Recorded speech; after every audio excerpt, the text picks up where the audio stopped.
আসসালামু আলাইকুম। একাদশ শ্রেণীর শিক্ষার্থীরা গণিত ক্লাসে স্বাগতম।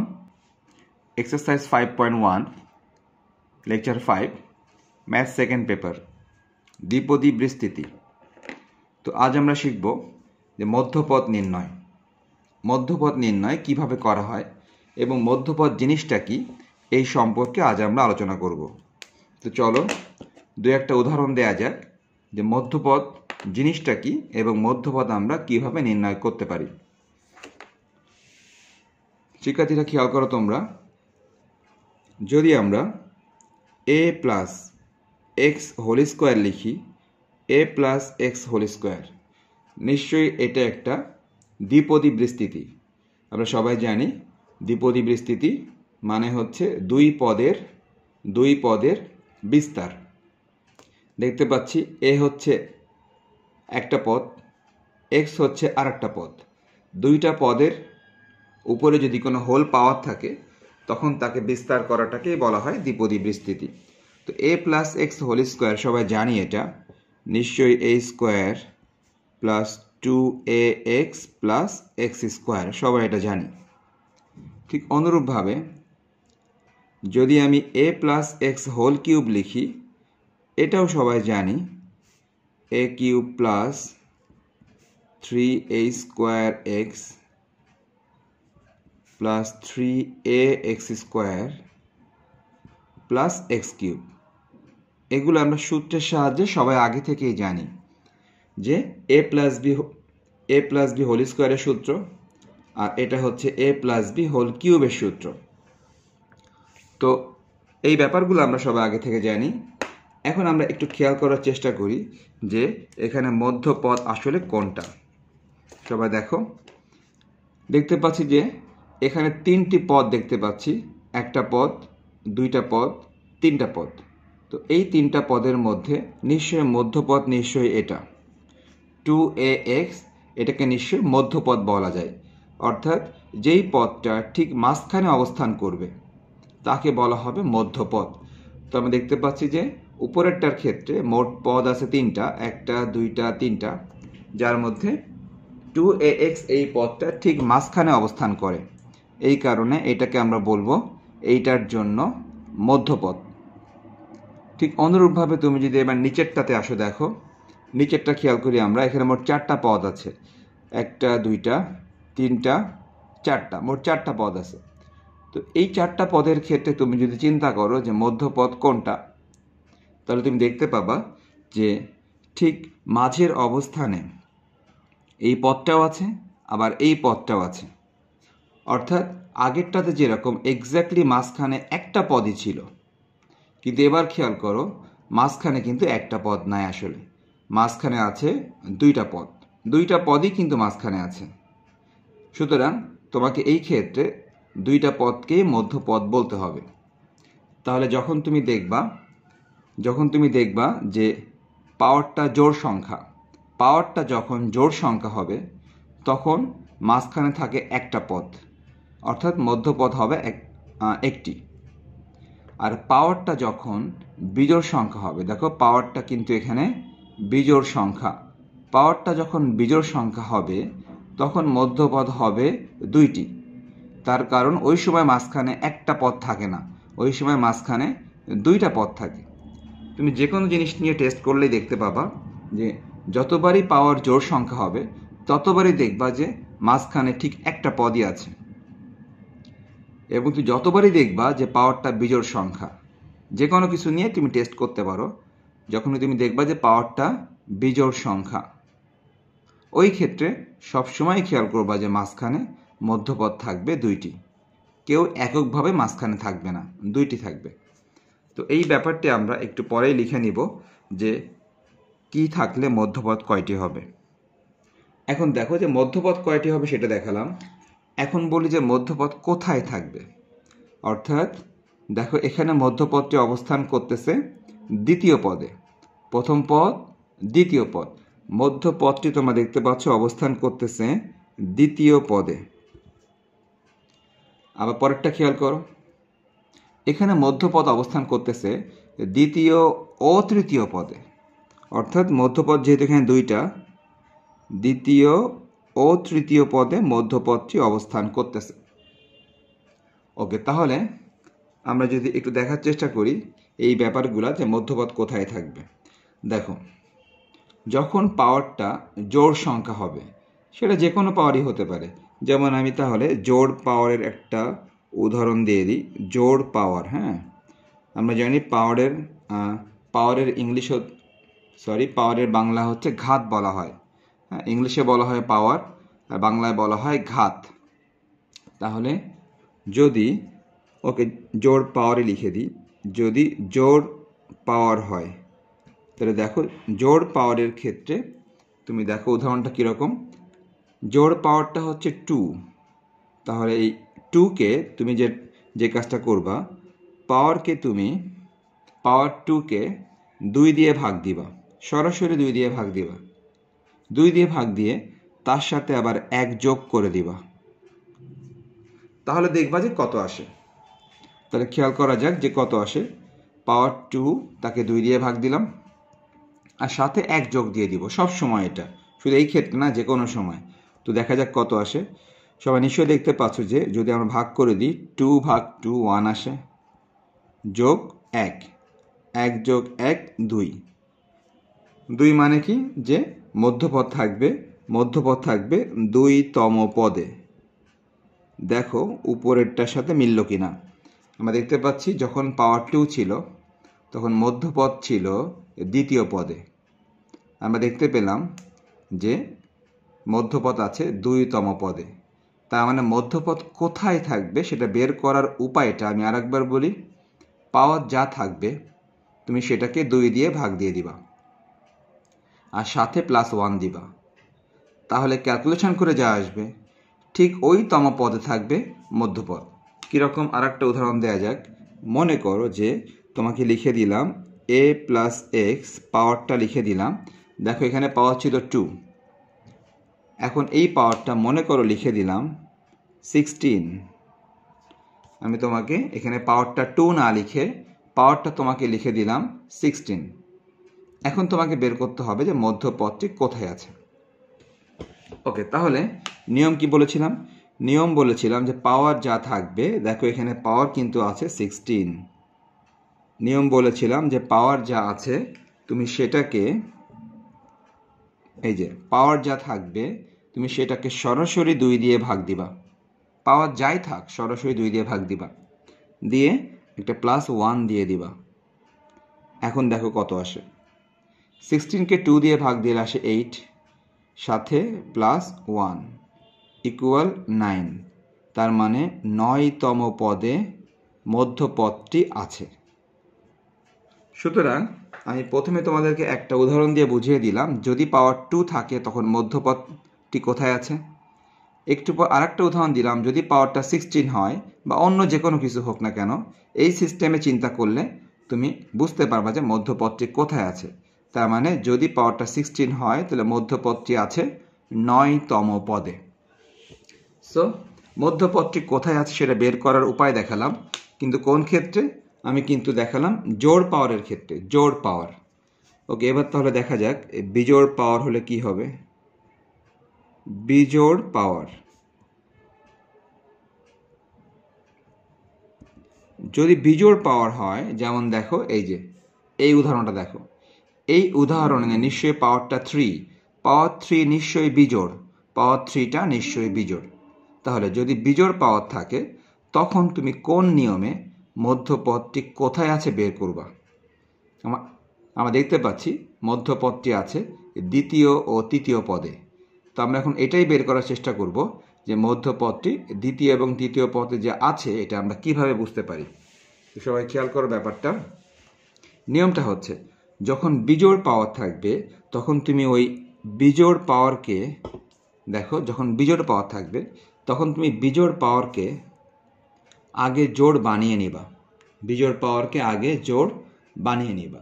সেটা কীভাবে সম্ভব? বিজোড় পাওয়ারকে কিভাবে জোড় বানাবা? নিয়মটা হচ্ছে, দেখো এই যে বিজোড় পাওয়ার 3, আমি এটাকে 2 বার লিখলাম। বিজোড় পাওয়ার 3 আমি 2 বার লিখলাম আর কি। ওকে, দেখো নিয়মটা হচ্ছে, তুমি যদি কোনো বিজোড় পাওয়ারের সাথে 1 বিয়োগ করে দাও, অথবা তুমি যদি বিজোড় পাওয়ারের সাথে 1 যোগ করে দাও, তুমি নিজেই চিন্তা করো যে এই সংখ্যাটি জোড় হলো কিনা। 3 - 1 2, এটা জোড় হয়ে গেল। 3 + 1 4, এটা জোড় হয়ে গেল। তাহলে আমি কিন্তু তোমাদেরকে নিয়মটা বলতেছি, সো নিয়মটা শুনে নাও। নিয়মটা হচ্ছে, যদি কখনো বিজোড় পাওয়ার থাকে, তোমার কাজ হবে ওই বিজোড় পাওয়ারকে তুমি আগে জোড় বানিয়ে নিবা। আর জোড় বানিয়ে নেওয়ার উপায়, বিজোড় পাওয়ার থেকে 1 বিয়োগ দিবা, বিজোড় পাওয়ার থেকে 1 যোগ দিবা, তাহলে ওইটা জোড় হয়ে যাবে। এখন দেখো পরবর্তী নিয়ম। পরবর্তী নিয়ম হচ্ছে আগের মতোই। কীরকম দেখো, নিয়মটা ছিল এই যে ভাগ 2 সাথে +1, নিয়ম ছিল ভাগ 2 সাথে +1। এই নিয়মটা আগের মতোই থাকবে। অর্থাৎ এখন তুমি এটাকে 2 দিয়ে ভাগ দিবা আর সাথে +1 দিবা। ঠিক একইভাবে তুমি এটাকে 2 দিয়ে ভাগ দিবা আর সাথে দিবা +1। সুতরাং 2 দিয়ে ভাগ দিতে হয় আর সাথে +1 দিতে হয়। এই নিয়মটা কিন্তু প্রথম ক্ষেত্রেও ছিল, এই নিয়মটা দ্বিতীয় ক্ষেত্রেও আছে। শুধু একটাই পার্থক্য, প্রথম ক্ষেত্রে যেহেতু জোড় ছিল, জোড় থাকলে সরাসরি 2 দিয়ে ভাগ আর সাথে +1। আর যদি বিজোড় থাকে, তুমি আগে তাকে জোড় বানিয়ে নিবা 1 বিয়োগ করে এবং 1 যোগ করে। আগে জোড় বানিয়ে নিবা, তারপর তুমি 2 দিয়ে ভাগ দিবা আর +1 দিবা, 2 দিয়ে ভাগ দিবা +1 দিবা। সবাই দেখো যোগ বিয়োগ করলে কত আসে দেখো। 3 - 1 2 / 2 +1। আবার দেখো সবাই, 3 + 1 4 / 2 +1। এটা কাটাকাটি করলে বা ভাগ করলে 1 + 1 = 2 আসে আলটিমেটলি। এটা কাটাকাটি করলে 2 + 1 আলটিমেটলি 3 আসে। আমরা দেখতে পাচ্ছি একটা আসে 2তম পদ আর আরেকটা আসে 3তম পদ। 2তম পদ এবং 3তম পদ। তো শিক্ষার্থীরা, আমরা দেখতে পাচ্ছি আমি কিন্তু উদাহরণ দিয়ে বুঝিয়ে দিলাম কোনটা দিয়ে। যখন পাওয়ার 3 থাকবে এরকম একটা দিয়ে বুঝিয়ে দিলাম। আর আমরা 3কে কি বলতেছি? 3কে বলতেছি বিজোড় পাওয়ার। দেখতে পেলাম 2তম পদে একটা মধ্যপদ আর 3তম পদে আরেকটা মধ্যপদ। আমরা একটু মিলিয়ে আসি যে মেলে কিনা। আমরা দেখতে পাচ্ছি আসলেই 2তম পদে একটা মধ্যপদ এবং 3তম পদে আরেকটা মধ্যপদ। তো জাস্ট একটা উদাহরণ দিয়ে বুঝিয়ে দিলাম। মনে কর এখানে পাওয়ার ছিল 3। যদি পাওয়ারটা 3 না থেকে অন্য কিছু থাকে, সে অন্য কিছু কি হতে পারে সবাই দেখো। মনে করো আমি তোমাকে দিয়ে দিলাম a + x, পাওয়ারটা কিন্তু একটু আগে ছিল 3, একটু আগে ছিল 3। তো 3 হচ্ছে বিজোড় পাওয়ার। তো আমরা কাজ করি, 3 না দিয়ে অন্য যে কোনো বিজোড় পাওয়ার ব্যবহার করি। 3 না দিয়ে অন্য যে কোনো বিজোড় পাওয়ারটা ব্যবহার করার চেষ্টা করি। মনে করো আমি বিজোড় পাওয়ার দিলাম একটা, বিজোড় পাওয়ার হচ্ছে 17 দিয়ে দিলাম, 17। তো আমরা নিশ্চয়ই দেখতে পাচ্ছি 17 একটি বিজোড় পাওয়ার। বিজোড় পাওয়ার থাকলে নিয়মটা কি বলেছিলাম আরেকবার দেখে নাও শেষবারের মতো। বিজোড় পাওয়ার থাকলে নিয়মটা কি বলেছিলাম? নিয়মটা বলেছিলাম ওই বিজোড় পাওয়ারটাকে 1 বিয়োগ দিবা, বিজোড় পাওয়ারের সাথে 1 যোগ দিবা। কেন করবা কাজটা? এটাকে জোড় বানানোর জন্য। দেখতে পাচ্ছি বিজোড় পাওয়ার থেকে 1 বিয়োগ দিলে এটা জোড় হয়ে যায়, বিজোড় পাওয়ার থেকে 1 যোগ দিলে এটা জোড় হয়ে যায়। জোড় বানানোর পর নিয়ম ছিল 2 দিয়ে ভাগ দিবা আর সাথে +1 দিবা, 2 দিয়ে ভাগ দিবা সাথে +1 দিবা। তাহলে দেখা যাক কত আসে। বিয়োগ করলে হয় 16 ভাগ 2 + 1, আলটিমেটলি 8 + 1 সব মিলে আসে 9। আবার পরেরটাও দেখা যাক, 18/2 + 1, 9 + 1 সব মিলে আসে 10। তার মানে বুঝতে পারলাম যদি পাওয়ার 17 হয় তাহলে মধ্যপদ কোথায় আছে? মধ্যপদটি আছে 9তম পদে এবং মধ্যপদটি আছে 10তম পদে। অর্থাৎ আমরা এতটা শিওর হলাম যে যদি পাওয়ারটা বিজোড় হয় তাহলে সবসময় মধ্যপদ থাকবে 2টা, এবং সেই মধ্যপদটি কোথায় কোথায় থাকবে সেটা বোঝার উপায় আমি বলে দিলাম। যদি পাওয়ারটা জোড় হয় তাহলে সবসময় মধ্যপদ থাকবে একটা, এবং সেই মধ্যপদটি কোথায় থাকবে সেটা বোঝার উপায়ও আমরা বলে দিলাম। তাহলে এই কথাগুলো আমরা একটু সূত্র আকারে লিখব। সবার জন্য এই কথাগুলো আমরা সূত্র আকারে লিখব, সুতরাং তোমরাও এই কথাগুলি সূত্র আকারে সবাই লিখে নিবে। শিক্ষার্থীরা, তোমরা দেখতে পাচ্ছ আমি 1 নাম্বার এবং 2 নাম্বার সূত্র হিসাবে 2টা সূত্র লিখে দিয়েছি। তোমরা এই মুহূর্তে এই 2টা সূত্রেরই একটা স্ক্রিনশট নিয়ে নাও, তোমরা পরে তোমাদের খাতায় লিখে নিও। তোমরা সবাই আশা করি 1 নাম্বার এবং 2 নাম্বার সূত্রের একটা স্ক্রিনশট নিয়ে নাও সবাই এখনই। স্ক্রিনশট দেখে তোমরা পরে খাতায় লিখে নিও। ওকে, আশা করি তোমরা স্ক্রিনশট নিয়েছো এই সূত্রটার। ওকে, পরে খাতায় লিখে নিবে। এখন দেখো আমি একটু কথা বলি যে এতক্ষণ যে কথাগুলো বলেছিলাম সেই কথাগুলোর একটা সামারি কিন্তু এটা। এই 2টা সূত্র হচ্ছে এতক্ষণ যে কথাগুলো বললাম তারই একটা সামারি। কীরকম সবাই দেখো, আমি প্রথমে বলেছিলাম যদি পাওয়ার n, এই যে আমরা কিন্তু এতক্ষণ কিন্তু সংখ্যা দিয়ে উদাহরণ দিয়েছি, এতক্ষণ আমরা সংখ্যা দিয়ে উদাহরণ দিয়েছি। সংখ্যা জোড় পাওয়ার হিসেবে 2 দিয়েছিলাম, জোড় পাওয়ার হিসেবে 16 দিয়েছিলাম। আবার দেখো বিজোড় পাওয়ার হিসেবে 3 দিয়েছিলাম, বিজোড় পাওয়ার হিসেবে 17 দিয়েছিলাম। তো আমরা এখন যেটা কথা বলবো সেটা আর কোনো সংখ্যা নিয়ে না, আমরা সরাসরি পাওয়ারটা দিয়ে দিলাম n, অর্থাৎ a plus x whole power n। এই পাওয়ার nটা যদি জোড় হয় তখন একরকম, এই পাওয়ার nটা যদি বিজোড় হয় তখন আবার আর এক রকম। তাহলে দেখো তোমাদের মনে পড়ে কিনা এতক্ষণ আমি যা বুঝালাম ঠিক আমি সেই কথাটাই লিখেছি কিনা সবাই খেয়াল করো। একটু আগে বলেছিলাম যদি পাওয়ার n জোড় সংখ্যা হয় তখন মধ্যপদ থাকবে শুধুই একটি, এবং মধ্যপদটি কোথায় হবে? মধ্যপদটি হবে ওই পাওয়ারকে 2 দিয়ে ভাগ করতে হবে আর সাথে +1 দিতে হবে, তাহলেই পাওয়া যাবে মধ্যপদটি কোথায় থাকবে। ঠিক একইভাবে তোমাদেরকে একটু আগেই বুঝিয়েছিলাম, সবাই মনে করার চেষ্টা করো। যদি পাওয়ার n বিজোড় সংখ্যা হয় তখন মধ্যপদ থাকবে 2টি, অর্থাৎ জোড় পাওয়ার হলে মধ্যপদ থাকবে একটি, বিজোড় পাওয়ার হলে মধ্যপদ থাকবে 2টি। এবং মধ্যপদ 2টি কোথায় হবে? মধ্যপদ 2টি হবে ওই পাওয়ার n থেকে 1 বিয়োগ, পাওয়ার n থেকে 1 যোগ, 2 দিয়ে ভাগ সাথে +1, 2 দিয়ে ভাগ সাথে +1। আশা করি সবারই মনে পড়তেছে। একটু আগে কিন্তু আমি এটাই উদাহরণ দিলাম। দেখো বিজোড় পাওয়ার থাকলে কি করতে হয়, জোড় পাওয়ার থাকলে কি করতে হয়। তাহলে আমরা সবাই বুঝতে পারলাম যে জোড় পাওয়ার যদি হয় মধ্যপদ থাকবে একটি এবং মধ্যপদটি হবে এখানে, বিজোড় পাওয়ার থাকলে মধ্যপদ হবে 2টি এবং মধ্যপদ 2টি হবে এখানে এবং এখানে। ওকে, তো শিক্ষার্থীরা আমরা এখন এই মধ্যপদের ম্যাথ করব। তো মধ্যপদের ম্যাথ বেশ কিছু ম্যাথ আছে, তো আমরা মধ্যপদের ম্যাথগুলোর ক্ষেত্রে যেই ম্যাথটা একটু সবচেয়ে বড় বা সবচেয়ে কঠিন কিন্তু ইম্পর্টেন্ট, এই কারণে আমরা এরকম একটা ম্যাথ এই মুহূর্তে করব। ম্যাথটা যদিও বড় এবং একটু কঠিন লাগতে পারে কিন্তু ম্যাথটা খুবই ইম্পর্টেন্ট, এজন্য ম্যাথটা সবাইকে অবশ্যই করতে হবে। আর এই নিয়মের বেশ কিছু সহজ ম্যাথ আছে, তো সেই সহজ ম্যাথগুলি আমি তোমাদেরকে হোমওয়ার্ক দিব, বাট কিভাবে করবা সেই ইনস্ট্রাকশনও আমি দিয়ে দিব। তো শিক্ষার্থীরা প্রথমেই এই নিয়মের কিছু সহজ ম্যাথ তোমাদেরকে আমি বলে দিই, তোমরা নিজেরা করবা সেই সহজ ম্যাথগুলো, এবং কিভাবে করবা সেটা আমি বলে দিব। আর এরপরে শুরু করব সেই বড় ম্যাথটা যেটা খুবই ইম্পর্টেন্ট। ওকে ওকে শিক্ষার্থীরা, তোমাদেরকে প্রথম সূত্র এবং দ্বিতীয় সূত্রের 2টা ম্যাথ আমি হোমওয়ার্ক দিচ্ছি। দেখো সবাই, তোমাদের বই থেকে 17 4 নম্বর ম্যাথটা তোমরা করবে। এটা তোমরা কোন সূত্রের সাহায্যে করবে? এটা তোমরা প্রথম সূত্রের সাহায্যে করবে। প্রথম সূত্র কোনটা? এই যে এটাকে বলতেছি প্রথম সূত্র।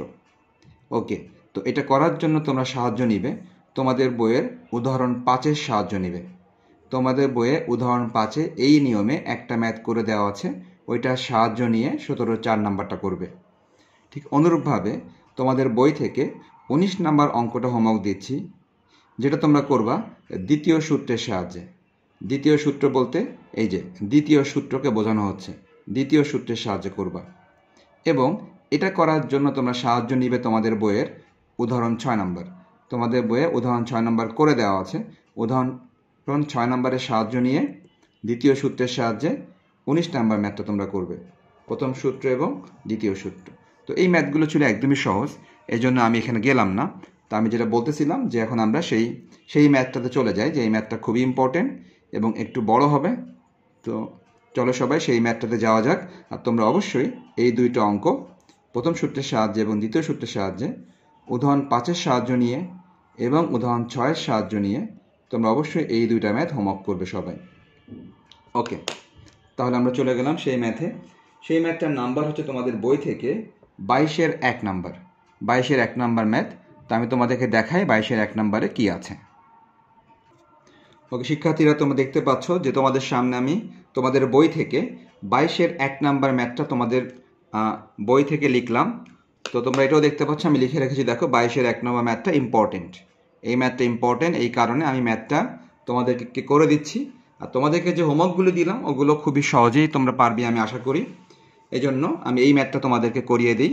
দেখো এটাও কিন্তু সেই মধ্যপদের ম্যাথ। হ্যাঁ, মধ্যপদ যা এতক্ষণ শেখালাম সেই মধ্যপদের একটা ম্যাথ। ওকে, দেখা যাক কি বলা আছে। প্রমাণ করো যে এত এর বিস্তৃতিতে মধ্যপদটি হবে এটা। তার মানে তোমাকে প্রমাণ করতে হবে যে তুমি যদি এটাকে বিস্তার করো তাহলে যে মধ্যপদ পাওয়া যাবে, অর্থাৎ যেই পদটি ঠিক মাঝখানে থাকবে। মধ্যপদ মানে আমরা সবাই জানি যে এই পদটি ঠিক মাঝখানে থাকে, তাহলে সেই মধ্যপদটি হবে এটা। সো এটা আমাদেরকে প্রমাণ করতে হবে। তাহলে এটা প্রমাণ করার জন্য সবার প্রথমে আমাদেরকে বুঝে নিতে হবে যে আমরা তো মধ্যপদের সূত্র শিখেছিলাম দুইটা। মধ্যপদের সূত্র আমরা শিখেছিলাম দুইটা। একটা ছিল যদি কিনা পাওয়ারটা জোড় হয় তখন, আর একটা ছিল যদি পাওয়ারটা বিজোড় হয় তখন। তার মানে পাওয়ার জোড় হলে একরকম হবে, আবার পাওয়ার যদি বিজোড় হয় তখন আর এক রকম সূত্র। দুই রকম সূত্র আমরা একটু আগেই দেখলাম, জোড় এবং বিজোড়। সো আমাদের প্রথমে বুঝে নিতে হবে যে এই অঙ্কের পাওয়ারটা কি জোড় নাকি বিজোড়। তো শিক্ষার্থীরা তোমরা নিজেরাই চিন্তা করো যে এই অঙ্কটার এই যে পাওয়ার 2n, পাওয়ার কিন্তু 2n, এই 2nকে তুমি জোড় চিন্তা করতেছো নাকি তুমি এটাকে বিজোড় চিন্তা করতেছো, নাকি তুমি কিছুই বুঝতেছো না যে এটা জোড় নাকি বিজোড়। ওকে শিক্ষার্থীরা খেয়াল করো, ব্যাপারটা হচ্ছে যে প্রশ্নের মধ্যে আরও একটা গুরুত্বপূর্ণ কথা বলা আছে। দেখো গুরুত্বপূর্ণ কথাটা বলা আছে যে তোমরা তোমাদের বই খেয়াল করলে বুঝতে পারবা। বলা আছে যেখানে যেখানে এই যে n, এই যে ছোট হাতের অক্ষর n, এটার পরিচয় দেওয়া আছে। এটার পরিচয় দেওয়া আছে যেখানে n বিলংস টু n। আমরা আশা করি এগুলো শিখেছি, তো আগে শিখেছি। এই যে n দিলাম, এই n কে বলা হয় স্বাভাবিক সংখ্যা। n বিলংস টু n, এই n কে বলা হয় স্বাভাবিক সংখ্যা। তার মানে তারা এই n এর পরিচয় দিয়ে দিয়েছে, n এর পরিচয় স্বাভাবিক সংখ্যা। ওকে, ভালো কথা। তাহলে তুমি স্বাভাবিক সংখ্যা বলতে তুমি কি বুঝো দেখো, আমি তোমাদেরকে বোঝানোর জন্য একটু দেখিয়ে দিই। স্বাভাবিক সংখ্যা n, এটা বলতে আমরা কি বুঝি? এটা বলতে আমরা বুঝি স্বাভাবিক সংখ্যা সবসময় শুরু হয় 1 থেকে, অর্থাৎ এর মধ্যে 0 থাকে না, এর মধ্যে কোনো মাইনাস মান থাকে না। স্বাভাবিক সংখ্যার মধ্যে কোনো 0 থাকে না, কোনো মাইনাস থাকে না, 1 থেকে শুরু হয়। তাহলে 1 এর পরবর্তীটা কি? 1 এর পরবর্তীটা 2, এর পরবর্তীটা 3, এভাবে 4, 5, এভাবে আগাতে আগাতে ইনফিনিটি পর্যন্ত, এভাবে আগাতে আগাতে ইনফিনিটি বা অসীম পর্যন্ত চলে যাবে। সুতরাং বুঝতে পারলাম স্বাভাবিক সংখ্যার মধ্যে কোনো ঋণাত্মক মান থাকে না এবং কোনো শূন্য থাকে না। 1 থেকে শুরু করে ধীরে ধীরে বাড়তে থাকে, এবং দেখো কোনো ভগ্নাংশও থাকে না। ওকে, এখন তুমি চিন্তা করো যে তাহলে এই 2n এটা জোড় সংখ্যা হবে নাকি এটা বিজোড় সংখ্যা হবে। তো আমরা দুই একটা জিনিস নিয়ে তোমাদেরকে একটু বুঝিয়ে দিই। মনে করো যে 2n, এখন তুমি যদি n এর পরিবর্তে 1 বসাও, 2 ইন্টু তুমি n এর পরিবর্তে এই যে 1 বসালা, 1 বসালে দেখো এটা 2 হয়। আবার দেখো 2n, তুমি কি করলা, 2 ইন্টু তুমি n এর পরিবর্তে মনে করো 2 বসিয়ে দিলা, দেখো 4 আসে। ওকে, লাস্ট তোমাদেরকে আরেকটা উদাহরণ দিয়ে দিই। 2n, 2 ইন্টু তুমি কি করলে দেখো n এর পরিবর্তে তুমি 3 বসিয়ে দিলা, 3 দুগুণী 6। ব্যাস, এই 3টা উদাহরণের মাধ্যমে বোঝার চেষ্টা করি সবাই যে 2n, 2 আসলো, 4 আসলো, 6 আসছো। 2, 4, 6 নিশ্চয়ই এরা সবাই জোড় সংখ্যা, নিশ্চয়ই 2, 4, 6 সবাই জোড় সংখ্যা। তার মানে বুঝতে পারলাম যে 2n, এই যে 2n আসলে জোড় সংখ্যা। তার কারণ যে কোনো কিছুর সাথে 2 দিয়ে গুণ করলে ওই সংখ্যাটা জোড় হয়ে যায়। আবার দেখো, যে কোনো কিছুর সাথে 2 দিয়ে গুণ করলে, যে কোনো কিছুর সাথে 2 দিয়ে গুণ করলে ওই সংখ্যাটা জোড় হয়ে যায়। তাহলে আমরা বুঝতে পারলাম যে 2nকে সবসময় আমরা জোড় সংখ্যা ধরে নিব। ঠিক একইভাবে তোমাদেরকে তাহলে আর একটা কথা বলে দিই, 2n যদি জোড় সংখ্যা হয়, তাহলে যদি কখনো 2n এর সাথে কোনো কিছু যোগ বা বিয়োগ থাকে, 2n + 1, ওকে আপাতত বেশিতে না যাই, আপাতত আমরা এতটুকু দিয়েই শেষ করি। দেখো 2n + 1 এটা হবে বিজোড় সংখ্যা। তাহলে আমরা সংক্ষেপে মনে রাখার চেষ্টা করি। আরও অনেকভাবে বলা যেতে পারে, কিন্তু আমি আর বলতেছি না, সবাই খেয়াল কর, আমি সংক্ষেপে এই কথাটা বলে দিই সবাইকে। সংক্ষিপ্ত কথা কি হলো, যে 2n অর্থাৎ কোনো কিছুর সঙ্গে যদি 2 গুণ থাকে তাহলে ওই সংখ্যাটাকে বলা হয় জোড় সংখ্যা। আবার 2n এর সাথে যদি 1 যোগ হয়ে যায় তখন অটোমেটিক্যালি ওই সংখ্যাটা হয়ে যাবে বিজোড় সংখ্যা। খুবই স্বাভাবিক। দেখো 2n এর মান মনে করো 6, তুমি এর সাথে 1 যোগ করে দিলা, 1 যোগ করলে হবে 7 নিশ্চয়ই বিজোড় সংখ্যা। 2n মনে করো 4, তুমি 4 এর সাথে 1 যোগ করে দাও, 5 হয়ে গেল, 5 নিশ্চয়ই বিজোড় সংখ্যা। সুতরাং আমরা আপাতত সংক্ষেপে শুধু এতটুকুই মনে রাখি যে 2n সবসময় অবশ্যই জোড় সংখ্যা আর 2n + 1 সবসময় বিজোড় সংখ্যা। ওকে, তার মানে আমরা এতটুকু নিশ্চিত হলাম, এই যে পাওয়ারটা দেখতে পাচ্ছি এই পাওয়ারটা নিশ্চয়ই জোড় সংখ্যা, এই পাওয়ারটা নিশ্চয়ই জোড় সংখ্যা। তাহলে আমরা সবাই এতটুকু লিখে ফেলি যে এখানে সবাইকে এখন এতটুকু লিখতে হবে যে এখানে 2n জোড় সংখ্যা, অর্থাৎ যে পাওয়ারটা আছে এই পাওয়ার 2n এটা জোড় সংখ্যা আমরা বুঝতে পারলাম। তাহলে যদি পাওয়ারটা জোড় সংখ্যা হয় তাহলে অতএব মধ্যপদ থাকবে কয়টি? আমরা একটু আগে তোমাদেরকে সূত্র দেখিয়েছি, অতএব মধ্যপদ থাকবে একটি। অর্থাৎ একটু আগে তোমাদেরকে যে 1 নম্বর সূত্র দেখালাম সেই 1 নম্বর সূত্রে লেখা ছিল যে যদি পাওয়ারটা জোড় সংখ্যা হয় তাহলে মধ্যপদ থাকবে একটি। ওকে, এবং সেই মধ্যপদটি কোথায় থাকবে? এবং মধ্যপদটি কোথায় থাকবে? এবং মধ্যপদটি থাকবে, এই মধ্যপদটি কোথায় থাকবে তোমাদের আশা করি মনে ছিল যে পাওয়ার যদি জোড় সংখ্যা হয়, নিয়ম কি বলেছিলাম? নিয়ম বলেছিলাম ওই জোড় পাওয়ার যাই থাক না কেন, নিয়ম ছিল তুমি ওই জোড় পাওয়ারকে 2 দিয়ে ভাগ দিবা। জোড় পাওয়ার যাই হোক না কেন জোড় পাওয়ারকে তুমি 2 দিয়ে ভাগ দিবা। ভাগ দিয়ে সাথে কি করবা? সাথে +1 দিবা, সাথে দিবা +1। জোড় পাওয়ারকে 2 দিয়ে ভাগ দিবা, সাথে দিবা +1। মধ্যপদটি থাকবে এত ভাগ 2 +1। অর্থাৎ তুমি যদি একটু কাটাকাটি করো, সবাই খেয়াল করো, এই যে 2 এবং 2 কাটাকাটি, 2 এবং 2 কাটাকাটি করলে শুধু n থাকে, n সঙ্গে থাকে +1। তাহলে 2 এবং 2 কাটাকাটি করলে n থাকে, সঙ্গে থাকে +1, অর্থাৎ n + 1তম পদে। সুতরাং শিক্ষার্থীরা, একটু আগে তোমাদেরকে যে সূত্রটা লিখে দিলাম, 1 নম্বর সূত্র এবং 2 নম্বর সূত্র তোমরা নিশ্চয়ই দেখতে পাচ্ছ। এই যে 1 নম্বর সূত্র ছিল যে পাওয়ারটা যদি জোড় হয় তখন কি হবে? তখন মধ্যপদ থাকবে একটি। এবং মধ্যপদটি আমরা কীভাবে বের করব? পাওয়ার যাই থাক তাকে 2 দিয়ে ভাগ করব আর সাথে +1 দিব। তো আমরা কিন্তু এখন এই কাজটাই করেছি। যেহেতু এখানে পাওয়ারটা জোড় ছিল তাহলে মধ্যপদ থাকবে একটি। এবং কী নিয়ম ছিল? পাওয়ার যাই থাক ওই জোড় পাওয়ারকে 2 দিয়ে ভাগ দিব, সাথে +1 দিব। দেখতে পেলাম মধ্যপদটি এখানে আছে। এখন আমাদের কাজ হবে যে এটাকে বিস্তার করে এই n + 1তম পদটা বের করা, এবং সেটাই হবে আমাদের নির্ণেয় মধ্যপদ। এটাকে বিস্তার করে n + 1তম পদটা বের করা এবং সেটাই হবে আমাদের মধ্যপদ। তাহলে চলো আমরা বের করা শুরু করি। এবার কিন্তু সে আগের নিয়মে হবে, অর্থাৎ যে নিয়মগুলো আমরা আগে শিখেছিলাম ওই নিয়মে হবে। কীরকম? এখন আমরা লিখতে পারি যে প্রদত্ত বিস্তৃতিতে, অর্থাৎ যেই বিস্তৃতিটা আমাদের দেওয়া ছিল, প্রদত্ত বিস্তৃতি আচ্ছা ঠিক আছে, আমরা লিখি ওইটা x মাইনাস 1/x পাওয়ার 2n। প্রদত্ত বিস্তৃতি এত, এর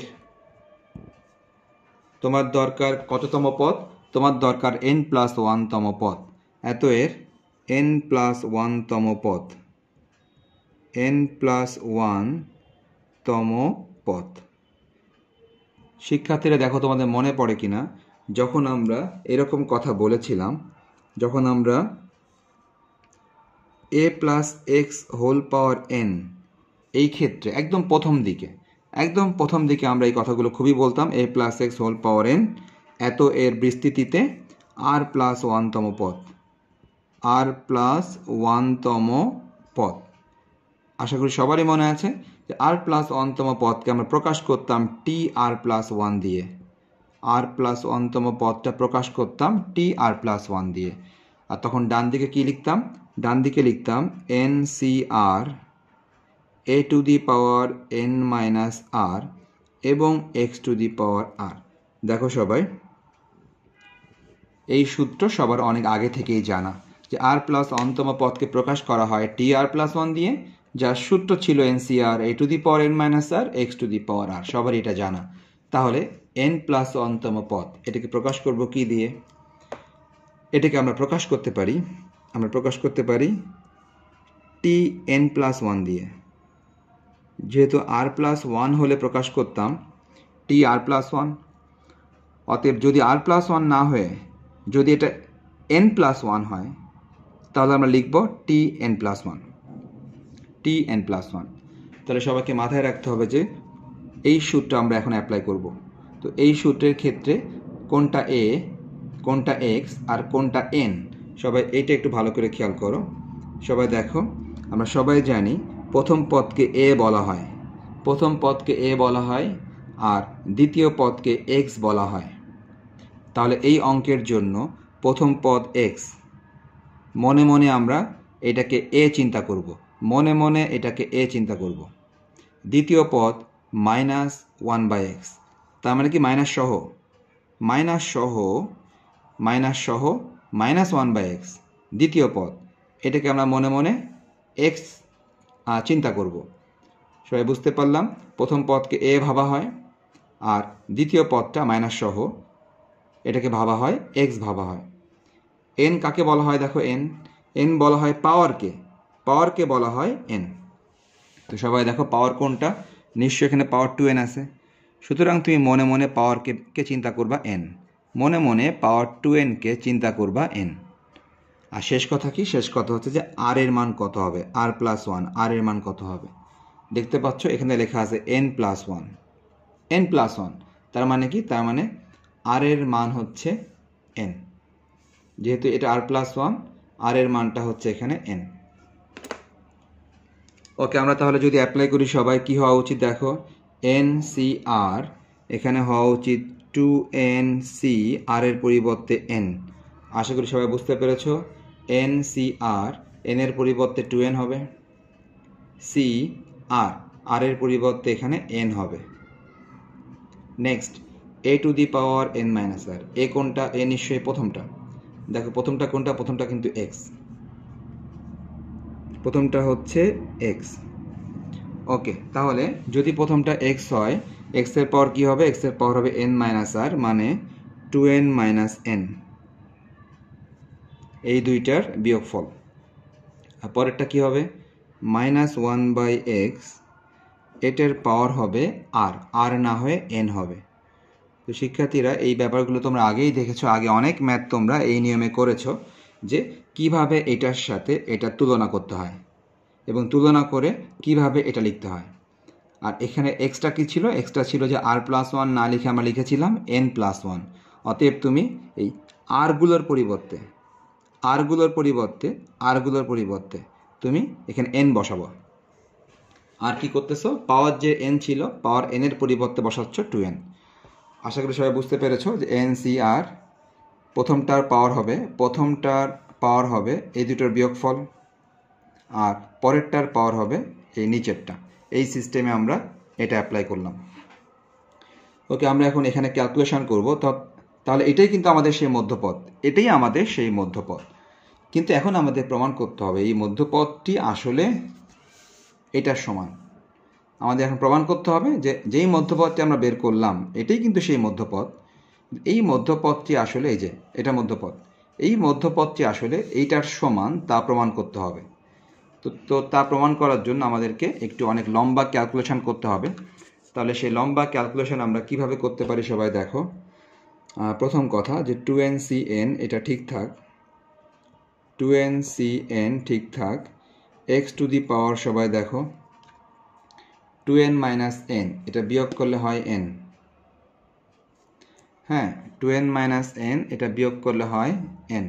নেক্সট এই যে অবস্থাটা আছে এখান থেকে আমরা কি করতে পারি, লিখতে পারি -1 whole to the power n। Okay সবাই দেখো, নেক্সট আমরা লিখতে পারি, আমরা সবাই নিশ্চয়ই দেখতে পাচ্ছি যে 2n থেকে n বিয়োগ করলে n থাকে। আমরা দেখতে পাচ্ছি এই যে পাওয়ারটা আছে, এই যে পাওয়ার n আছে, পাওয়ার n আমরা কীভাবে লিখবো সবাই দেখো, -1 এর পাওয়ারও দিয়ে দিব n, নিচে x এর পাওয়ার দিয়ে দিব n। সবাই দেখো এখানে এই যে -1 এর পাওয়ার দিব n, আবার নিচে দেখো x এর পাওয়ার দিব n। নেক্সট আমরা সবাই এখান থেকে যদি আরেকটু লেখার চেষ্টা করি, 2n/n ঠিক আছে, ঠিক থাকার পর সবাই দেখো x to the power n এবং x to the power n কাটাকাটি, x to the power n এর সাথে x to the power n টা কাটাকাটি। যদি x to the power n x to the power n যদি কেটে দিলে কি থাকে, শুধুমাত্র -1 whole to the power n থাকে। x to the power n x to the power n যদি কেটে দেই তাহলে শুধুমাত্র -1 whole to the power n টা থাকে, আর কিছু থাকে না। আচ্ছা, নেক্সট আমরা এখন সূত্র প্রয়োগ করব। কোন সূত্র প্রয়োগ করব দেখো তোমাদের মনে পড়ে কিনা, তোমাদেরকে একটা সূত্র লিখে দিয়েছিলাম, NCR এর সূত্র। NCR এর একটা সূত্র তোমাদেরকে লিখে দিয়েছিলাম। উপরে ছিল n ফ্যাক্টোরিয়াল, নিচে ছিল n - r ফ্যাক্টোরিয়াল এবং সাথে ছিল r ফ্যাক্টোরিয়াল। এরকম একটা সূত্র একদম প্রথম ক্লাসে লিখে দিয়েছিলাম। সুতরাং NCR এর এই সূত্র আমরা এখন প্রয়োগ করব। কোথায় প্রয়োগ করব দেখো, 2n/n এর জায়গায়। তো আমরা দেখতে পাচ্ছি NCR এর সূত্র কেমন, সবাই খেয়াল করো। NCR এর সূত্র হচ্ছে উপরে হবে n ফ্যাক্টোরিয়াল, সবাই আবারও দেখো, উপরে হবে n ফ্যাক্টোরিয়াল। তাহলে এখানে উপরে কি হওয়া উচিত, এখানে উপরে হওয়া উচিত 2n ফ্যাক্টোরিয়াল। তাহলে এখানে উপরে হবে 2n ফ্যাক্টোরিয়াল। নেক্সট নিচে হচ্ছে n - r ফ্যাক্টোরিয়াল। তাহলে এখানে কি হবে 2n - n ফ্যাক্টোরিয়াল এবং ফাইনালি হবে r ফ্যাক্টোরিয়াল। r মানে এটা দেখতে পাচ্ছি এখানে r এর পরিবর্তে n আছে, অতএব n ফ্যাক্টোরিয়াল। আশা করি সবাই এই কম্পেয়ারটা করতে পারবা যে আমরা এই সূত্র এখানে প্রয়োগ করলাম, n এর পরিবর্তে 2n, r এর পরিবর্তে n। তাহলে তুমি এই সূত্র প্রয়োগ করলে উপরে হবে 2n ফ্যাক্টোরিয়াল, নিচে হবে 2n - n ফ্যাক্টোরিয়াল এবং হবে n ফ্যাক্টোরিয়াল। এই সূত্র প্রয়োগ করলাম। ওকে সবাই দেখো সঙ্গে কি আছে, সঙ্গে আছে -1 whole to the power n। হ্যাঁ, সঙ্গে আছে -1 whole to the power n। Next উপরে হবে 2n ফ্যাক্টোরিয়াল, নিচে দেখো বিয়োগ করে দিই আমরা, 2n থেকে n যদি বিয়োগ করে দেই তাহলে এটা হবে n ফ্যাক্টোরিয়াল, আবার এখানে আছে n ফ্যাক্টোরিয়াল। সবাই দেখতে পাচ্ছে ব্যাপারটা, 2n থেকে n বিয়োগ করলাম n ফ্যাক্টোরিয়াল আর সাথে আছে n ফ্যাক্টোরিয়াল, এটার পাশে আছে -1 whole to the power n আছে। ওকে, এখন দেখা যাক যে তোমাদের ফ্যাক্টোরিয়াল এই বিষয়টা কীরকম মনে আছে। অর্থাৎ তোমাদেরকে ফ্যাক্টোরিয়াল বিষয়টা আমি শিখিয়েছিলাম, এটা এখন তোমাদের কেমন মনে আছে একটু খেয়াল করো সবাই। দেখো তোমাদের মনে পড়ে কিনা 5 ফ্যাক্টোরিয়ালকে কীভাবে বিস্তার করা হয়। তোমাদেরকে বলেছিলাম 5 ফ্যাক্টোরিয়ালকে বিস্তার করতে হয় 5 × 4 × 3 × 2 × 1। 5 ফ্যাক্টোরিয়াল মানে 5 4 3 2 1।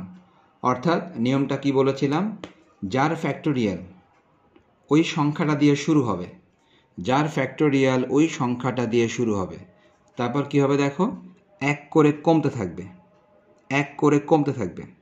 আচ্ছা, কমতে কমতে কোথায় যাবে? কমতে কমতে 1-এ যেয়ে শেষ হবে।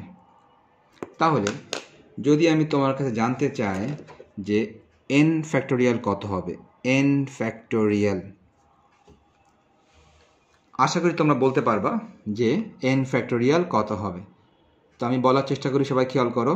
আমি কি বলেছিলাম? যার ফ্যাক্টোরিয়াল ওই সংখ্যাটা দিয়েই শুরু হবে আর 1 করে কমতে থাকবে।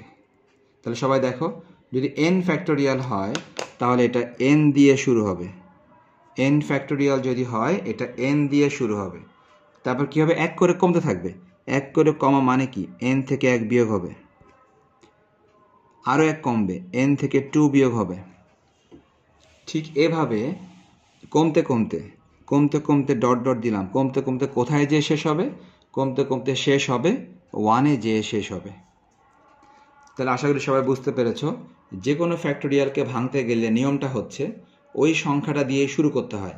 n ফ্যাক্টোরিয়াল, অতএব n দিয়ে শুরু হবে, তারপরে n থেকে 1 বিয়োগ, n থেকে 2 বিয়োগ, এভাবে কমতে থাকবে। কমতে কমতে ডট ডট, কমতে কমতে কোথায় যে শেষ হবে? শেষ কিন্তু হবে 1। দেখো এখানেও কিন্তু উপরেরটা তো দেখো শেষ হয়েছে 1-এ যে, নিচেরটাও শেষ হলো 1-এ যে, মানে শেষ হবে অবশ্যই 1-এ যে। ওকে, তাহলে ব্যাপারটা হচ্ছে, যদি আমরা এখন এই 2n ফ্যাক্টোরিয়ালকে বিস্তার করি, 2n ফ্যাক্টোরিয়াল, তাহলে এটাকে বিস্তার করলে কিভাবে লেখা যেতে পারে চিন্তা করো। এটাকে বিস্তার করলে লেখা যেতে পারে 2n ফ্যাক্টোরিয়াল নিশ্চয়ই 2n দিয়ে শুরু হবে, 2n ফ্যাক্টোরিয়াল নিশ্চয়ই 2n দিয়ে শুরু হবে।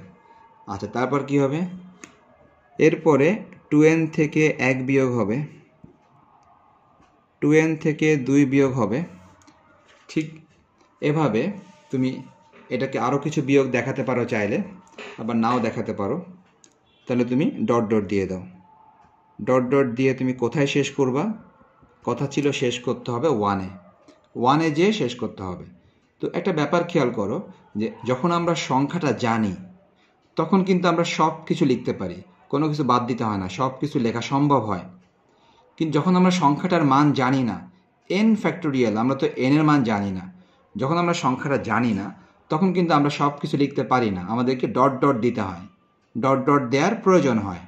তাহলে জানা সংখ্যা হলে ডট ডট দেওয়া লাগে না, সবই আমরা জানি, কিন্তু অজানা সংখ্যা হলে আমাদের ডট ডট দিতে হয়, কেন আমরা তো আসলে জানি না সংখ্যাটা কত। তাহলে দেখো 2n ফ্যাক্টোরিয়াল যথা নিয়মে 2n দিয়ে শুরু হলো, 1 করে কমতে থাকলো, 1 করে কমতে থাকলো। আচ্ছা, ভালো কথা, কমতে কমতে কোথায় যে শেষ হবে? কমতে কমতে শেষ হবে কিন্তু 1-এ যে, ভালো কথা। কিন্তু আমরা যদি আমাদের প্রয়োজনে ডট ডটের মাঝে যদি আমরা আরও কিছু সংখ্যা লিখে নেই, কীরকম? মনে করো এই ডট ডটের মাঝে আমরা আরও কিছু সংখ্যা লিখে নেই। ডট ডট দিয়ে আমরা শুরু করলাম হচ্ছে, আচ্ছা 5 দিয়ে শুরু করলাম, 5 লিখলাম, 4 লিখলাম, 3 লিখলাম, 2 লিখলাম, 1 লিখলাম। অর্থাৎ এটা ডট ডট দিয়ে শেষ হবে কোথায়? শেষ কিন্তু হবে 1-এ যে। তো নিশ্চয়ই ডট ডটের মধ্যে 1-এর আগেরটা 2 ছিল, তার আগেরটা 3 ছিল, তার আগেরটা 4 ছিল, তার আগেরটা 5 ছিল, তার আগেরটা 6 ছিল। তো ডট ডটের মধ্যে কিন্তু এরকম অসংখ্য সংখ্যা আছে, ডট ডটের মধ্যে এরকম অসংখ্য সংখ্যা আছে। তো আমরা আমাদের প্রয়োজনে যতটুকু দরকার ততটুকু দেখিয়ে দিব, আর বাকিটুকু ডট ডট ব্যবহার করব। যেমন 5-এর আগেরটা কিন্তু ছিল 6, তার আগেরটা ছিল 7। তো আমরা আমাদের প্রয়োজনে যতটুকু দেখানো দরকার দেখিয়ে দিব, আর বাকিটা দিয়ে দিব ডট ডট। শেষ কিন্তু করতে হবে 1-এ, অবশ্যই এটা 1-এই শেষ করতে হবে। ওকে, কেন আমরা 5 থেকে শুরু করলাম? দেখো সবাই খেয়াল করো, আমাদের প্রমাণের মধ্যে দেখো 1, 3, 5 আছে। তো যেহেতু প্রমাণের মধ্যে 5 দেখতে পাচ্ছি, এই কারণে আমরা এখানেও একটু 5 থেকে শুরু করলাম। এখন একটা ব্যাপার, তোমরা হচ্ছে এখানে তাহলে আরেকটা কাজও করতে পারো, তোমরা আরও একটা সংখ্যা লিখে দিতে পারো 6, অর্থাৎ একটা সংখ্যা বাড়িয়ে দিলাম। তাহলে ডট ডট ডট ডট দিয়ে 6 থেকে শুরু করলাম, 6, 5, 4, 3, 2, 1। ওকে, নেক্সট সবাই দেখো নিচে কেমন আছে। নিচে সবাই দেখতে পাচ্ছি n ফ্যাক্টোরিয়াল, n ফ্যাক্টোরিয়াল নিশ্চয়ই এটাকে লেখা যায় n ফ্যাক্টোরিয়াল হোল স্কোয়ার লেখা যায়। হ্যাঁ, n ফ্যাক্টোরিয়াল নিশ্চয়ই এটা n ফ্যাক্টোরিয়াল হোল স্কোয়ার লেখা যায়। আর সাথে কি আছে দেখো, সাথে আছে -1 whole to the power n। সুতরাং আমরা দেখতে পাচ্ছি n ফ্যাক্টোরিয়াল হোল স্কোয়ার লেখা যায়, আর সাথে এই যে আছে -1 whole to the power n আছে। ওকে, এখন আমাদের কাজ কি হবে বলি। এখন আমাদের কাজ হবে যে উপরে যে সংখ্যাগুলি আছে এই সংখ্যা থেকে জোড় এবং বিজোড় আমরা আলাদা করে ফেলব। জোড় বিজোড় কেন আলাদা করব? সবাই দেখো প্রমাণে কি বলা আছে দেখো। আমরা সবাই দেখতে পাচ্ছি প্রমাণে আছে 1 3 5। দেখো তো 1 3 5 এরা নিশ্চয়ই সবাই বিজোড় সংখ্যা। 1 3 5 এরা সবাই বিজোড় সংখ্যা।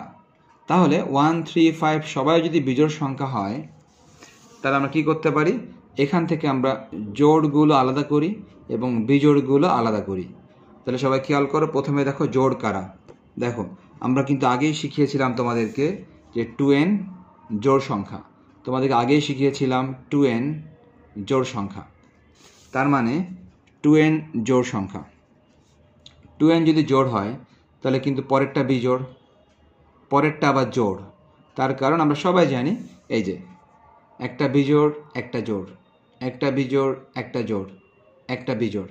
তার মানে বিজোড়ের পরেরটাই জোড় হয়, জোড়ের পরেরটাই বিজোড় হয়। তাহলে আমরা সবাই বলতে পারি যে 2n জোড় সংখ্যা, 2n - 2 জোড় সংখ্যা, 6 জোড় সংখ্যা, 4 জোড় সংখ্যা, 2 জোড় সংখ্যা। দেখো আমি যেগুলো দাগ দিয়েছি এগুলো সব জোড় সংখ্যা। তো আমরা জোড় সংখ্যাগুলো আলাদা করি। 2n জোড় সংখ্যা, 2n - 2 জোড় সংখ্যা, ডট ডট দিয়ে কি হবে, 6 জোড় সংখ্যা, 4 জোড় সংখ্যা, 2 জোড় সংখ্যা। এগুলো সব হচ্ছে জোড় সংখ্যা। সবাই বুঝতে পারলাম? 2n 2n - 2 6 4 2 এগুলো সবাই জোড় সংখ্যা। এগুলোকে আমরা একটু আলাদা করলাম। এবার লিখব বিজোড়। তাহলে সবাই দেখো বিজোড় কারা দেখো। 2n - 1 বিজোড় সংখ্যা, 2n - 1 এটা বিজোড় সংখ্যা। আর কোনটা বিজোড়?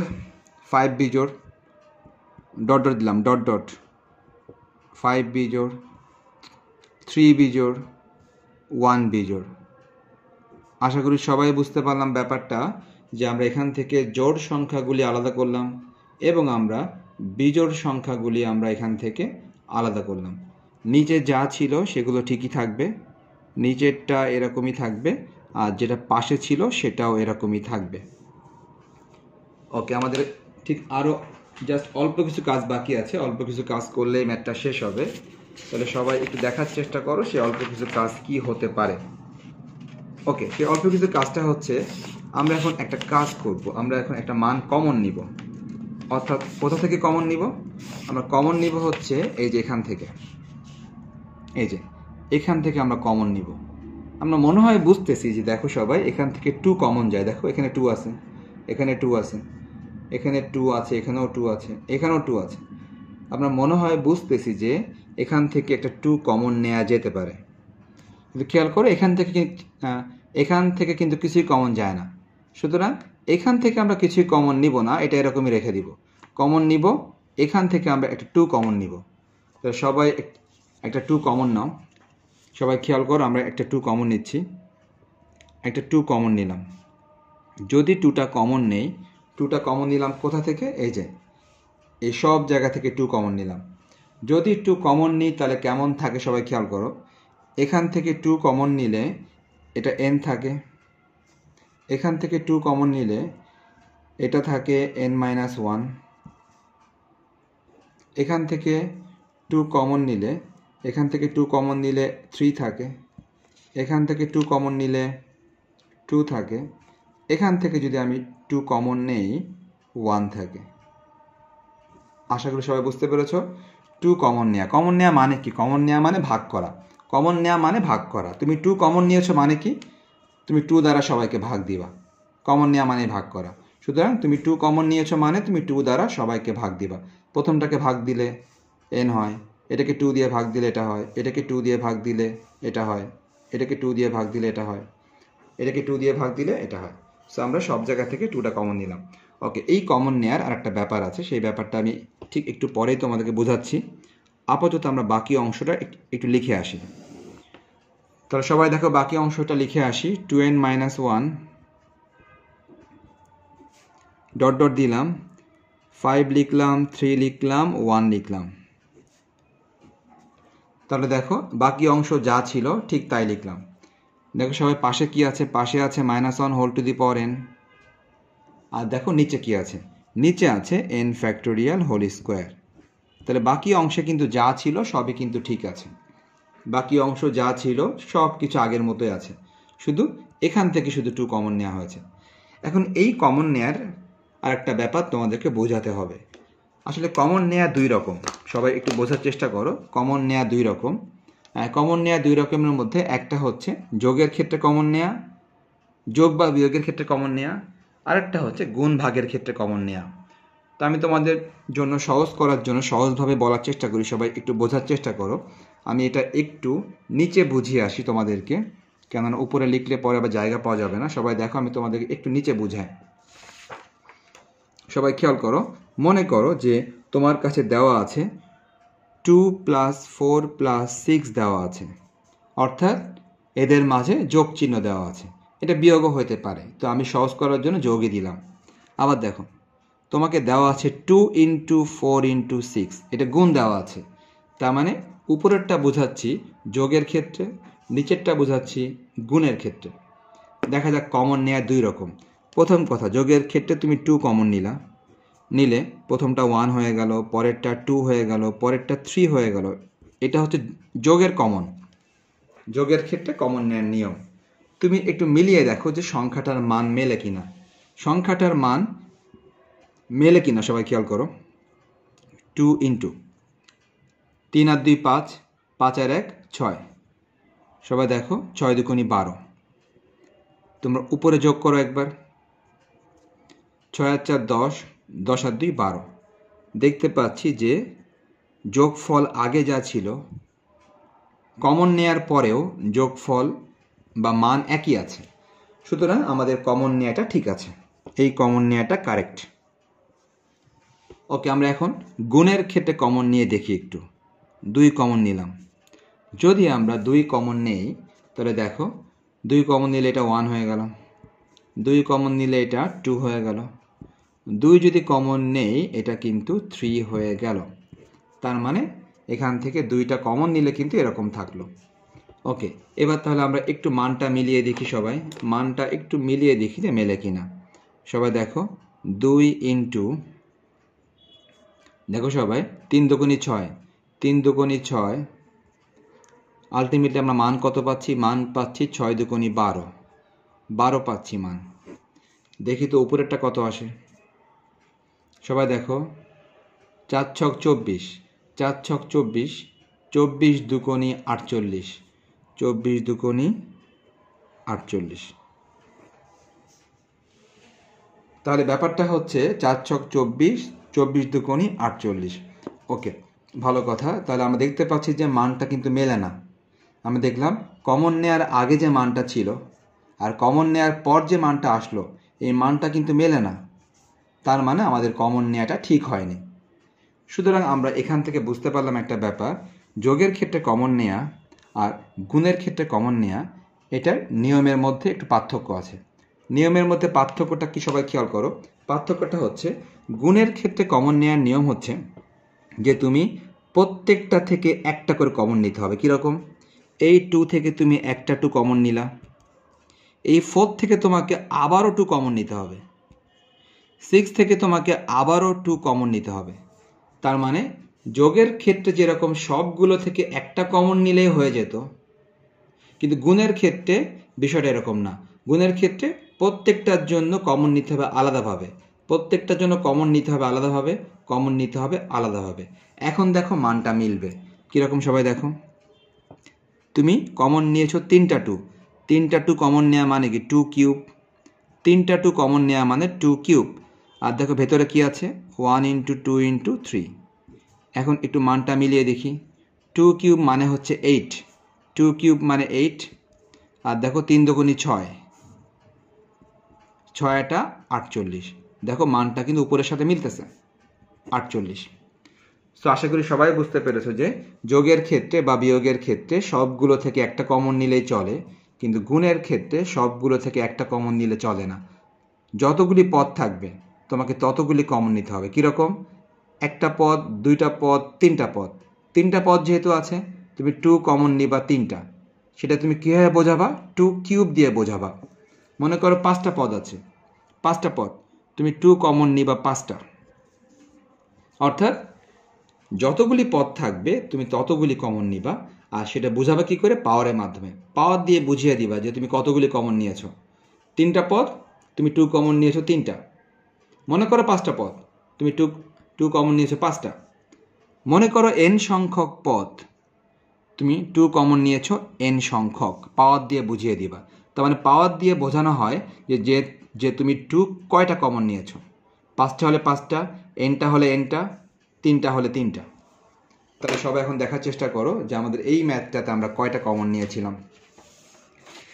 সবাই খেয়াল করো এই ম্যাথটাতে আমরা কয়টা কমন নিয়েছিলাম। দেখো এই যে আমরা এই সব জায়গা থেকে 2 কমন নিয়েছি। তার মানে 2 তো একটা কমন নিলে হবে না। তার কারণ কি? দেখো এখানে মাঝখানে কিন্তু গুণ চিহ্ন, এই যে গুণ চিহ্ন, মাঝখানে গুণ চিহ্ন, মাঝখানে গুণ চিহ্ন। আমরা একটু আগেই দেখালাম গুণ থাকলে কিন্তু কমন কিন্তু যতগুলি পদ থাকে ততগুলি নিতে হয়। তো দেখো এখানে অ্যাকচুয়ালি n সংখ্যক পদ আছে। তো n সংখ্যক পদ কিভাবে আছে এটার ব্যাখ্যায় আমি এই মুহূর্তে আর যাচ্ছি না, অলরেডি অনেক লম্বা হয়ে গেল। এই জন্য আমি এটার ব্যাখ্যায় আর যাচ্ছি না। সবাই আপাতত মনে রাখো এটারও ব্যাখ্যা আছে। হ্যাঁ, এটার ব্যাখ্যাটা আসলে কি আর বলবো। সবাই খেয়াল করো, ব্যাখ্যাটা সংক্ষেপে বলে দিই। সবাই দেখো, দেখো যখন তুমি 5 ফ্যাক্টোরিয়ালকে ভেঙেছিলা তখন দেখো 5টা পদ পেয়েছিলা। 5 ফ্যাক্টোরিয়ালকে ভাঙলে 5টা পদ পেয়েছিলা। তার মানে 2n ফ্যাক্টোরিয়ালকে ভাঙলে তুমি অবশ্যই এখানে 2n সংখ্যক পদ পেয়েছিলা নিয়ম অনুসারে। যেহেতু 5 ফ্যাক্টোরিয়ালকে ভাঙলে যেহেতু 5টা পদ পাওয়া যায়, তাহলে 2n ফ্যাক্টোরিয়ালকে ভাঙলে 2n সংখ্যক পদ পাওয়া যাবে। ওকে, দেখো সবাই 2n সংখ্যক পদের মধ্যে আমরা নিশ্চয়ই অর্ধেক জোড়, বাকি অর্ধেক বিজোড়। তাহলে জোড় কতগুলা, বিজোড় কতগুলা? সবাই খেয়াল করো 2n সংখ্যক পদকে যদি আমরা অর্ধেক করে দিই, অর্ধেক মানে কি 2 দিয়ে ভাগ করে দিই, অর্ধেক করে দিই। অর্ধেক করে দিলে দেখতে পাচ্ছি 2 কাটা n সংখ্যক থাকে। তার মানে বুঝতে পারলাম যে সত্যিকার অর্থে যে 2n ফ্যাক্টোরিয়ালকে যখন ভেঙেছিলাম তখন এখানে 2n সংখ্যক পদ ছিল। আর সেখান থেকে যখন অর্ধেক জোড় আলাদা করলাম, অর্ধেক বিজোড় আলাদা করলাম, তখন অর্ধেক করলে n সংখ্যক জোড় পেয়েছিলাম, আবার n সংখ্যক বিজোড় পেয়েছিলাম। তো এখান থেকে বুঝতে পারলাম যে এখানে n সংখ্যক পদ আছে। তাহলে n সংখ্যক পদ যেহেতু আছে, সুতরাং তোমাকে নিশ্চয়ই 2 একটা কমন নিলে হবে না, তোমাকে 2 কমন নিতে হবে, n সংখ্যক 2 কমন নিতে হবে। আর n সংখ্যক 2 তুমি বোঝাবা কি করে? এটার পাওয়ার n দিয়ে বোঝাবা। আমি কিন্তু এতক্ষণ এটাই বোঝালাম যে তুমি কতগুলো কমন নিয়েছো তুমি বোঝাবা কি করে? পাওয়ার দিয়ে বুঝিয়ে দিবা যে তুমি 3টা কমন নিয়েছো নাকি 5টা কমন নিয়েছো নাকি n সংখ্যক কমন নিয়েছো। সুতরাং আশা করি সবাই বুঝতে পেরেছো যে তুমি এখানে 2 কমন নিয়েছো n সংখ্যক, তাই তুমি 2 এর পাওয়ার দিচ্ছ n। অর্থাৎ তুমি বুঝিয়ে দিচ্ছ যে তুমি 2 কমন নিয়েছো n সংখ্যক। ওকে, সবাই 2 টু দি পাওয়ার n ঠিক মতোই রাখো। রাখার পর দেখো সবার মনে পড়ে কিনা যে আমরা জানি সবাই যে n into n minus 1 n minus 2 dot dot 1 এর শেষ নিশ্চয়ই লেখা যায় n ফ্যাক্টোরিয়াল। অর্থাৎ যদি কখনো দেখো যে কোনো সংখ্যা ধীরে ধীরে 1 করে কমতেছে আর শেষ হচ্ছে 1-এ যে, তখন তুমি সেটাকে সংক্ষেপে লিখতে পারবা, ফ্যাক্টোরিয়াল দিয়ে লিখতে পারবা। তার মানে সবাই খেয়াল করো এখানে n থেকে শুরু হয়েছে, সবাই দেখো 1 করে কমতেছে। n থেকে শুরু হয়েছে, দেখো 1 করে কমতেছে, কমতে কমতে দেখো তো কোথায় শেষ হচ্ছে? কমতে কমতে শেষ হচ্ছে কিন্তু 1-এ যে, কমতে কমতে শেষ হচ্ছে 1-এ যে। তো এটাকে লেখা যায় n ফ্যাক্টোরিয়াল। আশা করি সবাই বুঝতে পেরেছো ব্যাপারটা। যে কোনো সময় যে কোনো সংখ্যা যদি 1 করে কমতে থাকে এবং সেটা যদি শেষ হয় 1-এ যে, তখন সেই টোটালটাকে লেখা যাবে n ফ্যাক্টোরিয়াল। ওকে, সবাই যদি বুঝতে না পেরে থাকো দেখো, মনে করো যে 7 6 5 4 3 2 1, 7 দিয়ে শুরু, এক করে কমতেছে, কমতে কমতে কোথায় শেষ? 1-এ যেয়ে শেষ। এটাকে কি লেখা যাবে? এটাকে লেখা যাবে 7 ফ্যাক্টোরিয়াল। তো এটাই সিস্টেম, যে কোনো সংখ্যা যদি এক করে কমতে থাকে এবং যদি 1-এ যেয়ে শেষ হয়, তখন ওই টোটালটাকে তুমি লিখতে পারবা ওই প্রথম সংখ্যার ফ্যাক্টোরিয়াল বা সবচেয়ে বড় সংখ্যার ফ্যাক্টোরিয়াল। সুতরাং n থেকে শুরু হয়েছে, এক করে কমতেছে, শেষ কোথায়? শেষ হচ্ছে 1-এ যেয়ে। অতএব এটাকে লেখা যাবে n ফ্যাক্টোরিয়াল। নেক্সট সবাই দেখো বাকিটা কি আছে দেখো। বাকিটা মানে এই যে পরেরটা এটা যা ছিল তাই থাকবে, এটা যা ছিল ঠিক তাই থাকবে। তার মানে কি 2n - 1 ডট ডট দেওয়ার পর 5 আছে, 3 আছে, 1 আছে।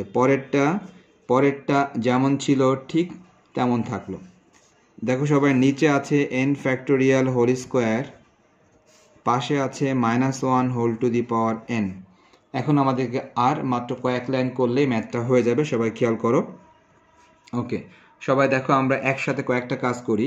প্রথম কাজটা হচ্ছে, তুমি একটা কাজ করতে পারো অবশ্য, তুমি সরাসরি প্রমাণটা দেখে দেখে লিখে দিতে পারো। অর্থাৎ প্রমাণে যা ছিল সরাসরি দেখে দেখে লিখে দিতে পারো, তারপরে আমি তোমাদেরকে বোঝাচ্ছি। সবাই দেখো, এই যে প্রমাণে যা আছে সরাসরি এটা দেখে দেখে লিখে দিই। লিখে দেওয়ার পর তারপর তোমাদেরকে বোঝাচ্ছি যে এটা কিভাবে হয়। তাহলে সবাই লিখো এটা। ওকে দেখো 1 3 5 প্রমাণে কিন্তু এটাই আছে, ডট ডট 2n - 1 প্রমাণে এটাই আছে। দেখো নিচে, সবাই দেখো নিচে কেমন, দেখো n ফ্যাক্টোরিয়াল আর n factorial whole square, n factorial whole square কাটাকাটি করলে নিচে থাকে একটা n ফ্যাক্টোরিয়াল, আর পাশে কীরকম হবে? ওকে ঠিক আছে, আমি তাহলে একবারে বুঝিয়ে দিই, সবাই খেয়াল করো ব্যাপারটা। আমি তাহলে এখন বুঝাচ্ছি, সবাই খেয়াল করো। দেখো সবাই, ব্যাপারটা হচ্ছে যে যেহেতু এদের মাঝে গুণ সম্পর্ক, তো গুণ সম্পর্ক বাম দিক থেকে ডান দিকে লিখলে যে কথা, ডান দিক থেকে বাম দিকে লিখলে একই কথা। অর্থাৎ মনে করো যে তিনটা সংখ্যা গুণ আছে, কীরকম? 5 3 1, তিনটা সংখ্যা গুণ আছে। তো 5 3 1 লেখা যে কথা, এই উল্টা দিক থেকে লেখা কীরকম? 1 3 5, এটা তো একই কথা। কেননা গুণ করলে তো একই মান আসবে, গুণ করলে একই মান আসবে। অতএব এখানে যে ব্যাপারটা বুঝতে পারলাম যে আসলে গুণ থাকলে দেখো এরা কিন্তু গুণ আকারে আছে। অতএব এটা এই সাইড দিয়ে লেখা যে কথা, এই সাইড দিয়ে লেখা একই কথা। সো আমরা কিন্তু এই মানগুলিকে উল্টিয়ে লিখলাম 1 3 5 dot dot 2n - 1, 1 3 5 dot dot 2n - 1। তার মানে আমরা এই মানটাকে জাস্ট উল্টিয়ে লিখলাম, একই কথা। নেক্সট n ফ্যাক্টোরিয়াল এবং n ফ্যাক্টোরিয়াল হোল স্কোয়ার যদি আমরা কাটাকাটি করি, তাহলে নিচে থাকবে একটা n factorial, n factorial whole square কাটাকাটি করলে নিচে থাকবে একটা n ফ্যাক্টোরিয়াল।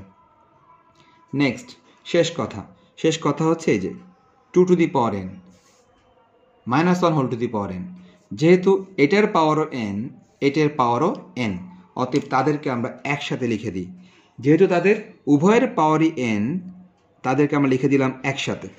ওকে, এটার পাওয়ারও n, এটার পাওয়ারও n, তাহলে আমরা একসাথে লিখে দিলাম পাওয়ার n। তাহলে ভেতরে কত থাকে দেখো, ভেতরে থাকে 2 ইন্টু -1, 2 ইন্টু -1, 2 ইন্টু -1 করলে নিশ্চয়ই -2 আসে।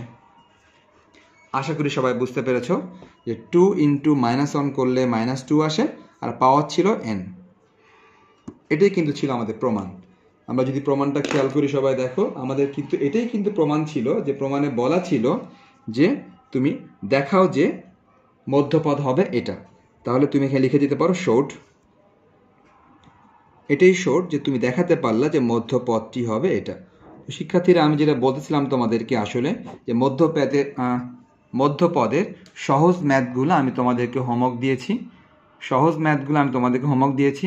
আর মধ্যপদের মধ্য থেকে যেই ম্যাথটা সবচেয়ে কঠিন ছিল বা সবচেয়ে বড় ছিল ওই এবং সবচেয়ে ইম্পর্টেন্ট, এই ম্যাথটাই আমি তোমাদেরকে কিন্তু করে দিয়েছি। আর তোমাদেরকে যে হোমওয়ার্কগুলি দিয়েছি ওগুলো একদমই সহজ, আশা করি তোমরা ওগুলো করতে পারবে। আর সবচেয়ে কঠিন এবং বড় ম্যাথটা কিন্তু আমি তোমাদেরকে করে দিয়েছি মধ্যপদের নিয়মে। সুতরাং যদি কারো কোনো কিছু বুঝতে প্রবলেম হয় তাহলে তোমরা ওইটুকুর ভিডিও তোমরা বারবার দেখবে, যতটুকু বুঝতে প্রবলেম হবে ওইটুকুর ভিডিও তোমরা বারবার দেখবে, তাহলে আশা করি তোমাদের কাছে ওই অংশটুকু ক্লিয়ার হবে। তো শিক্ষার্থীরা বরাবরের মতো আজকে আমি যা যা করলাম তারই একটা স্ক্রিনশট দেওয়ার চেষ্টা করি। আজকে আমি যা যা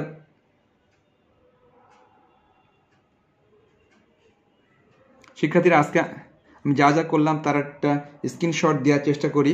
সবাই খেয়াল করো,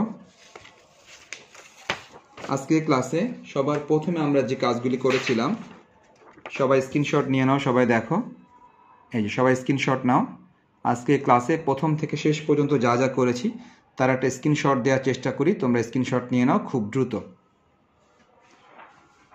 ওকে শিক্ষার্থীরা, আশা করি তোমরা নিতে পেরেছো। আচ্ছা সবাই শিক্ষার্থীরা আশা করি তোমরা স্ক্রিনশট নিয়েছো। আমি চলে যাচ্ছি পরবর্তী অংশে। সবাই দেখো পরবর্তী অংশ, এখান থেকে এতটুকু সবাই স্ক্রিনশট নিয়ে নাও। ওকে, আশা করি তোমরা নিয়েছো। আমি চলে যাচ্ছি পরবর্তী অংশে, তোমরা আবার স্ক্রিনশট নিবে। ওকে সবাই দেখো, এখান থেকে এতটুকু সবাই স্ক্রিনশট নিয়ে নাও। ওকে দেখো, এখানে দুইটা হোমওয়ার্ক দেওয়া আছে, আশা করি সবাই হোমওয়ার্কটি করবে এবং কিভাবে করবে সব লেখা আছে। নেক্সট আমরা চলে যাচ্ছি সেই ইম্পর্টেন্ট অঙ্কটাতে, সবাই এটা স্ক্রিনশট নিয়ে নিবে। সবাই নিশ্চয়ই দেখতে পাচ্ছ এটাই সেই ম্যাথ ছিল। ওকে, আর ম্যাথের সাইড, হ্যাঁ সবাই স্ক্রিনশট নিয়ে নাও। আর ম্যাথের সাইডে যে কথাবার্তাগুলো লেখা আছে এগুলো সব তোমাদের বোঝানোর জন্য। ম্যাথের পাশে যে কথাবার্তাগুলো লেখা আছে এগুলো সবই তোমাদের বোঝানোর জন্য লেখা হয়েছে। ওকে, নেক্সট তোমরা স্ক্রিনশট নিবে পরবর্তী অংশটা। ওকে সবাই এই অবস্থায় একটা স্ক্রিনশট নিয়ে নাও।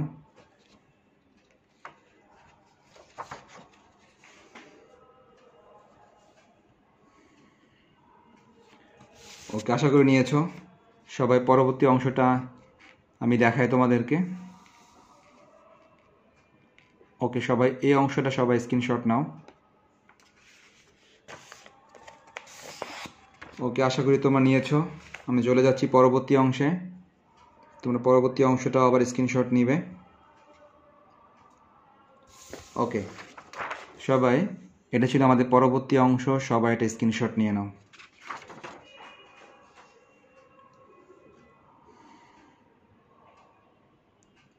আশা করি সবাই স্ক্রিনশট নিয়েছো।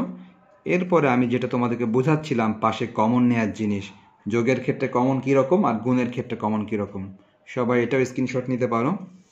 সবাই দেখো, একটা ছিল যোগের ক্ষেত্রে কমন নেয়া আর একটা ছিল গুণের ক্ষেত্রে কমন নেয়া। সবাই দেখতে পাচ্ছ যোগের ক্ষেত্রে কমন নেয়া এবং গুণের ক্ষেত্রে কমন নেয়া। তো শিক্ষার্থীরা তোমরা অবশ্যই এই ম্যাথটি নিজে নিজে একবার না দেখে করবে, একবার ঠিকমতো বুঝে নিবে, তারপরে যে অংশটুকু বুঝবে না ওই অংশটুকুর ভিডিও বারবার দেখবে এবং শেষ পর্যন্ত ম্যাথটা বোঝার পর তোমরা এই ম্যাথটা নিজেরা না দেখে দেখে তোমাদের খাতায় করবে। তাহলে এই ইম্পর্টেন্ট ম্যাথটা পরীক্ষায় আসলে তোমরা করতে পারবে। এবং তোমরা অবশ্যই হোমওয়ার্কগুলি, 2টি হোমওয়ার্ক তোমাদেরকে দিয়েছি, 2টি হোমওয়ার্ক অবশ্যই তোমরা করবে এবং করে তোমাদের হোমওয়ার্ক গ্রুপে সবাই জমা দিবে। শিক্ষার্থীরা সবাই ভালো থেকো, আল্লাহ হাফেজ।